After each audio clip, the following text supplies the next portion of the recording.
అస్సలాము అలైకుం వరహమతుల్లాహి వబరకాతుహు. అల్హమ్దులిల్లాహ్ వస్సలాతు వస్సలాము అలా రసూలిల్లాహ్ అమ్మా బఅద్. మహాశివులారా, ఈరోజు మనం ఇస్లాం ధర్మం యొక్క విశిష్టత మరియు ఇస్లాం ధర్మం దాని యొక్క సంపూర్ణత, ప్రజల కొరకు ఎంత మేలు ఇందులో ఉందో స్వయంగా ఖురాన్ ఆయతుల ఆధారంగా కొన్ని ముఖ్య విషయాలు తెలుసుకుందాము. మొట్టమొదటి విషయం సోదరులారా, ఇస్లాం ధర్మం అన్నది ఏదైతే ఉందో ఇది కేవలం ముస్లింల ధర్మం కాదు. మనందరి సృష్టికర్త అయిన అల్లాహ్ సర్వ మానవాళి కొరకు వారి జీవితాలు ఎంతో ఆనందమయంగా సుఖ సంతోషాలతో గడిచి పరలోకంలో వారు స్వర్గాన్ని చేరుకోవాలన్న ఉద్దేశంతో వారి మార్గదర్శకత్వానికి పంపినటువంటి ధర్మం ఇస్లాం. మరియు ఇస్లాం దీనిని మాత్రమే అల్లాహుతాలా ఇష్టపడ్డాడు. ఇక ఇస్లాం తప్ప వేరే ఏ ధర్మం కూడా ఆ సృష్టికర్త అయిన అల్లాహ్ వద్ద చెల్లదు. సూర ఆల్ ఇమ్రాన్లో ఇన్న దీన ఇందల్లాహిల్ ఇస్లాం అని అల్లాహ్ స్పష్టంగా తెలిపాడు. అల్లాహ్ వద్ద చెల్లినటువంటి ధర్మం కేవలం ఇస్లాం మాత్రమే. మరియు సూర మాయిదాలోని ఒక పెద్ద ఆయతలో వరదీతు లకుముల్ ఇస్లామ దీనా, నేను మీ కొరకు ఒక ధర్మంగా ఇస్లాంను మాత్రమే ఇష్టపడ్డాను అని స్పష్టం చేశాడు. మహాశివులారా, ఇస్లాం అంటే సంక్షిప్తంగా ఏమిటి? సర్వ ప్రవక్తలు సృష్టికర్త అయిన అల్లాహ్ను మాత్రమే మనం ఆరాధించాలి అని ఏదైతే బోధించారో అదే ఇస్లాం. అయితే సర్వ ప్రవక్తల వారి వారి కాలాల్లో వారి జీవిత అవసరాల ప్రకారంగా వారికి మరికొన్ని ఆదేశాలు ఇవ్వబడ్డాయి. ఇక అంతిమ ప్రవక్తగా అల్లాహు తఆలా ముహమ్మద్ సల్లల్లాహు అలైహి వసల్లంని పంపారు కనుక ఇప్పుడు ఉన్న ప్రజలందరూ కూడా ప్రవక్త ముహమ్మద్ సల్లల్లాహు అలైహి వసల్లంను విశ్వసించి ఆయనపై సంపూర్ణం చేయబడినటువంటి ఈ ధర్మాన్ని నమ్మడమే మనందరిపై ఒక విధిగా, ఒక బాధ్యతగా ఉంది. అందుగురించి 3 విషయాలు మరీ సంక్షిప్తంగా చెప్పి నేను ముందుకు వెళ్తాను, గమనించండి. అల్లాహ్ సర్వ సృష్టికి సృష్టికర్త, ఈ మొత్తం విశ్వాన్ని నడుపుతున్న ఏకైక మనందరి ఆరాధ్యనీయుడు. సృష్టికర్త ఆయన ఒక్కడే గనక, పోషణకర్త ఆయన ఒక్కడే గనక, ఈ మొత్తం విశ్వాన్ని నడిపేవాడు ఆ ఒక్కడే గనక మనందరి ఆరాధనలు కూడా కేవలం ఆయనకే మనం పాటించాలి. ఇక ఆరాధన మనం పాటించాలి అంటే, ఆయన్ని మాత్రమే ఆరాధించాలి అంటే ఆయనకు ఇష్టమైన పద్ధతి ఏమిటి అది తెలుపడానికి ఆయన మన ముందు ఈ దివ్య ఖురాన్ దీనిని పంపాడు. ఈ దివ్య గ్రంథాన్ని ప్రవక్త మహానీయ ముహమ్మద్ సల్లల్లాహు అలైహి వసల్లంపై అవతరింపజేశాడు.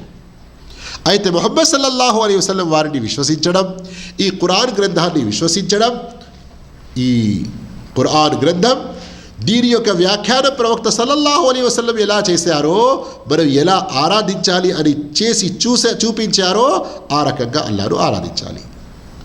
ఇక మహాశివులారా, ఇస్లాం ధర్మం యొక్క గొప్ప విశిష్టత ఏమిటంటే ఇది సంపూర్ణమైపోయింది. అంటే ఇందులో ప్రళయం వచ్చే వరకు ఎన్ని సమస్యలు ఎదురైనా, కాలం ఎంత అభివృద్ధి చెందినా ప్రతి దానికి పరిష్కారం మనకు ఈ దివ్య ఖురాన్లో ప్రవక్త సల్లల్లాహు అలైహి వసల్లం వారి యొక్క జీవిత చరిత్రలో లభిస్తుంది. అవును, అల్లాహ్ ఏమన్నాడు? అల్యౌమ అక్మల్తు లకుం దీనకుం, ఈరోజు నేను మీ ధర్మాన్ని సంపూర్ణం చేశాను. వ అత్మమ్తు అలైకుం నిఅమతి, నా అనుగ్రహాన్ని మీ కొరకు నేను పరిపూర్ణం చేశాను. ఇక ఇందులో ధర్మం అన్న పేరుతో ఏది కూడా యాడ్ చేయడానికి, అదనంగా కలపడానికి అనుమతి లేదు.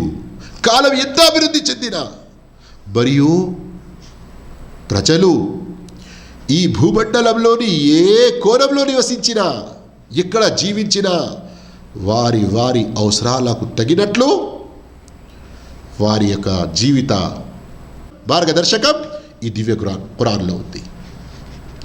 ఇక మూడో విషయం మహాశివులారా, ఇస్లాం ధర్మం యొక్క విశిష్టత ఏంటంటే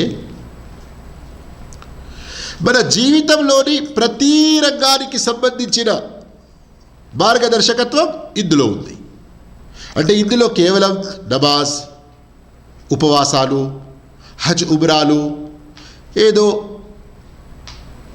నీతి నిజాయితీకి సంబంధించిన కొన్ని విషయాలు అని మాత్రమే కాదు, మానవుల జీవితంలో వ్యక్తిగత జీవితమైన, సామాజిక జీవితమైన, వారి యొక్క పరిపాలన జీవితమైన లేదా పల్లె నగరం అన్నీ,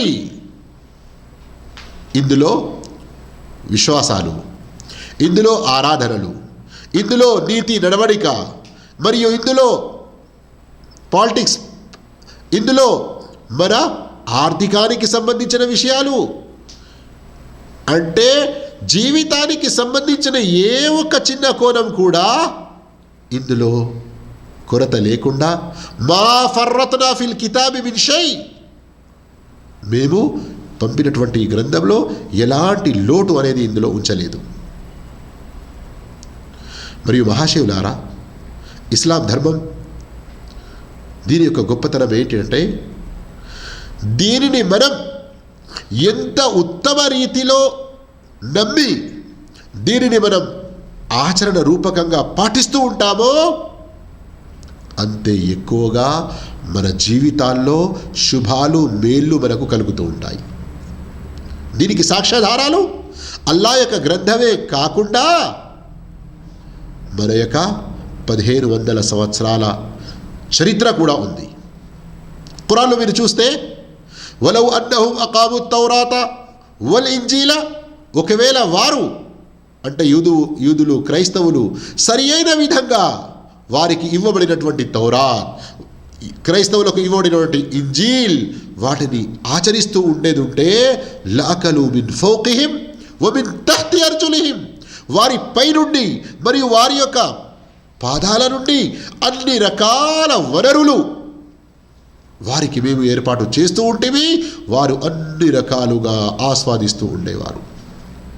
మరో చోట అల్లా తెలిపాడు వలౌ అన్న అహ్లల్ ఖురా ఆమను వత్తకౌ లఫతహ్నా అలైహిం బరకాతిన్ మినస్ సమాఇ వల్ అర్ద్, ఒకవేళ ఆ బస్తీవాసులు విశ్వసించి అల్లాతో భయపడి ఖురాన్ ప్రకారంగా జీవితం గడుపుతూ ఉండేదుంటే మేము ఆకాశం నుండి మరియు భూమి నుండి అన్ని రకాల శుభాలు వారికి తెలుస్తూ ఉండేవారిని. గమనించారా? ఈ రోజుల్లో మనకు జీవితంలో కష్టం అనేది ఎందుకు ఏర్పడుతుంది? మన్ అఅరద అన్ జిక్రీ ఫఇన్న లహు మঈషతన్ దంకా,